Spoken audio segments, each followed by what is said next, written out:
ಮುಂದಿನ ರಾಶಿ ವೃಷಭ ರಾಶಿ.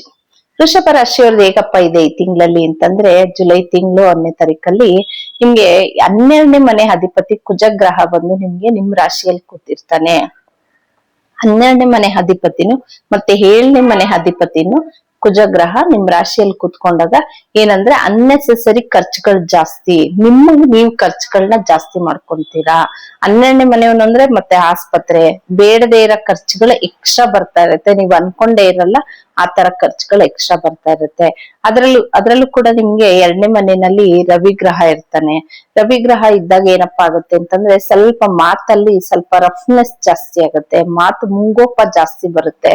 ಸ್ವಲ್ಪ ಏನಿದೆ ಆ ಸಿಚುವೇಶನ್ ಅರ್ಥ ಮಾಡ್ಕೊಳ್ದಿರಾ ಮುಂಚೆನೆ ಮಾತಾಡಿ ನೀವು ಸ್ವಲ್ಪ ಬೇಗ ಆ ಇದಕ್ಕೆ ಒತ್ತಡಕ್ಕೀಡಾಗ್ತೀರಾ. ಆದಷ್ಟು ನೀವು ಮಾತನ್ನ ಸ್ವಲ್ಪ ಕಮ್ಮಿ ಮಾಡ್ಕೊಂಡ್ರೆ ಉತ್ತಮ ಅಂತ ಹೇಳ್ತೀನಿ.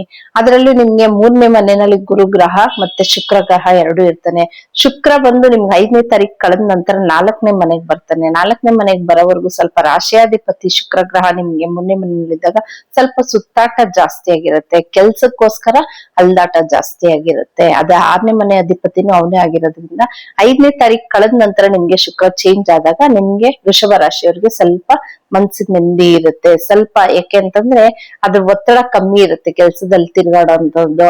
ಆಮೇಲೆ ಬುಧ ಗ್ರಹ ಬಂದು ನಿಮ್ಗೆ 17ನೇ ತಾರೀಕು 8ನೇ ತಾರೀಕು ನಂತರ 7ನೇ ತಿಂಗಳಲ್ಲಿ 2ನೇ ಮನೆಗೆ ಬರ್ತಾನೆ. ನಿಮ್ಗೆ ಏನ್ ಹಣಕಾಸಿನ ಸ್ವಲ್ಪ ಏನೋ ನನ್ಗೆ ಬರ್ತಾ ಇದೆ ಅನ್ಕೋತಾ ಇದೀನಿ, ಯಾವ್ದು ಬರ್ತಾ ಇಲ್ಲ, ಏನು ಆಗ್ತಾ ಇಲ್ಲ ಅಂತಂದ್ರೆ, ಆದ್ರೆ 8ನೇ ತಾರೀಕು ನಂತರ ಬುಧ ಗ್ರಹ ಮತ್ತೆ ನಿಮ್ ರಾಶಿ ಇದು 2ನೇ ಮನೆಗೆ ಬಂದಾಗ ಏನಾಗುತ್ತೆ, ಹಣಕಾಸಿಂದ ಯಾವ್ದೇ ರೀತಿ ಒತ್ತಡ ಇರಲ್ಲ, ಹಣಕಾಸಿನಲ್ಲಿ ಏಳಿಗೆ ಇರುತ್ತೆ. ಯಾವ್ದೇ ಒಂದು ಇನ್ವೆಸ್ಟ್ ಮಾಡಿರೋಂಥದ್ದು ಅಥವಾ ಯಾವ್ದೋ ಬರ್ಬೇಕು ಅಂತ ನೀವು ಕಾಯ್ತಾ ಇರ್ತೀರಾ, ಅದ್ ಬಂದಿರಲ್ಲ. ಆದ್ರೆ ಬುಧ ಗ್ರಹ ಯಾವಾಗ ಮತ್ತೆ ಹಿಂದಿನ ರಾಶಿಗೆ ಬರ್ತಾನೋ, ಮಿಥುನ ರಾಶಿಗೆ ಬರ್ತಾನೋ 8ನೇ ತಾರೀಕು ನಂತರ, ಅವಾಗ ನಿಮ್ಗೆ ಈ ಪ್ರಾಬ್ಲಮ್ ಇಂದ ಸಾಲ್ವ್ ಆಗುತ್ತೆ. ಮತ್ತೆ ರವಿ ಗ್ರಹ ಏನಾಗುತ್ತೆ, ರವಿ ಚೇಂಜ್ ಆಗ್ತಾನೆ. ರವಿ 17ನೇ ತಾರೀಕು ನಂತರ ಏನಾಗ್ತಾನೆ, 3ನೇ ಮನೆಗೆ ಬರ್ತಾನೆ. ಮತ್ತೆ ನಿಮ್ಗೆ ಸ್ವಲ್ಪ ಕೆಲ್ಸದಲ್ಲಿ ಓಡಾಟ ಜಾಸ್ತಿ, ಕೆಲ್ಸದ ಬಗ್ಗೆ ಅಷ್ಟೇ ಓಡಾಟ ಜಾಸ್ತಿ ಇರುತ್ತೆ. 4ನೇವನು ನಿಮ್ಗೆ 2ನೇ ಮನೆಯಿಂದ ಮತ್ತೆ 3ನೇ ಮನೆಗೆ ಬಂದಾಗ ಸ್ವಲ್ಪ ಕೆಲ್ಸದಲ್ಲಿ ಓಡಾಡ್ತೀರಾ, ಇಲ್ಲ ಮನೆಗೋಸ್ಕರ ಓಡಾಡೋಂಥದ್ದು ಈ ತರ ಏನಾದ್ರು ಇರುತ್ತೆ. 4ನೇ ಮನೆಯಲ್ಲಿ ಕೇತು ಗ್ರಹ ಇರೋದ್ರಿಂದ ಸ್ವಲ್ಪ ತಾಯಿ ಆರೋಗ್ಯದಲ್ಲಿ ತುಂಬಾ ಹುಷಾರಾಗಿರ್ಬೇಕಾಗತ್ತೆ.